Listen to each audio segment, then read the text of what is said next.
back to another Crafternoon with Mandy. It's been a little while, but we are back with some fun, creative new things. What we have today is a painting project. I've been doing a lot of, summer's here, so I've been walking in the woods quite a bit. In the Catskills, the Berkshires, the Adirondacks, and I've been seeing a lot of birch trees, so I was kind of thinking we could do a craft kind of inspired by that. So we're going to do a birch tree painting using string. The technique is pretty interesting, and you only need, once again, a couple of household items, and I'll show you how we do that.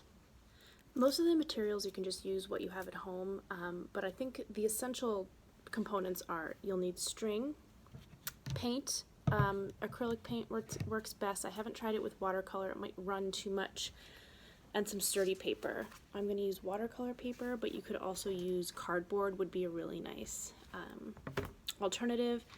A cup of water for your brushes. I'm going to use these little foam brushes, but what also works really well is a clothespin with just a cotton ball at the end, so you have sort of a precision dabbing tool.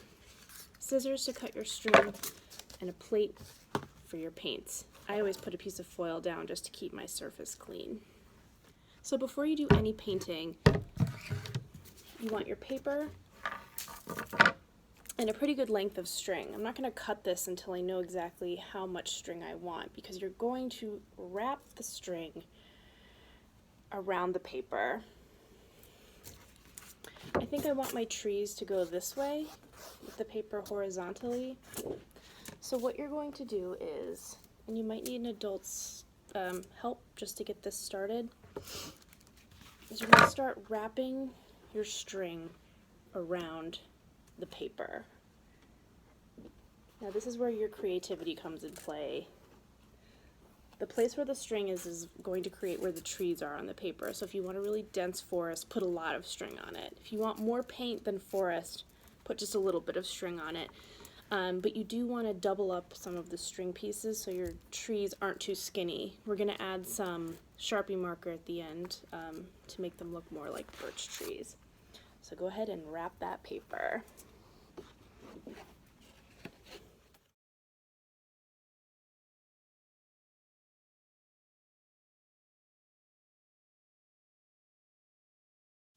Once your forest looks to your liking, you can kind of shimmy the pieces of string around. The front of mine got a little odd, so I'm just going to move some pieces of string around to look more forest and tree-like. A lot of it looks like a big, strong breeze blew through my forest because a lot of my trees are a little crooked, but that is okay. We talk a lot on this series about how art is whatever you make it, and there's no right way or wrong way. Okay. This is where I'm going with this. Next up, paint. I've got 3 foam brushes, so I'm going to do 3 colors. I'm hoping that the colors that I chose will make it look kind of like the sun is setting and the moon is rising. So I've got turquoise, purple, and brown. But feel free to use whatever colors you want or you have on hand. This brown is brand new, so I'm going to have to open the top.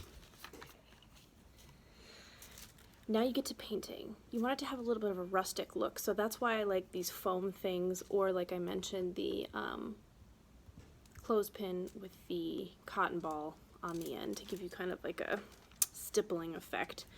I always think it's really important that when you're doing painting projects, you wear an all-white outfit with no clothing protection over it, just to live life on the edge a little.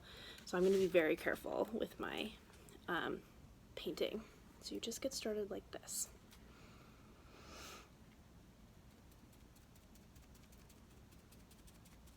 Right over the string. And we'll do a close-up to see what the technique looks like.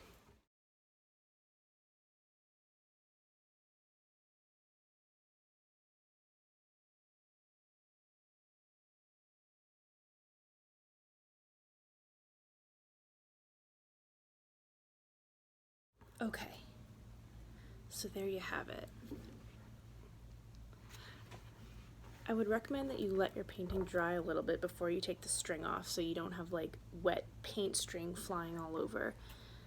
I'm a little bit over eager, so I think I'm going to unwrap my string now, just very, very carefully. So we'll see what we have.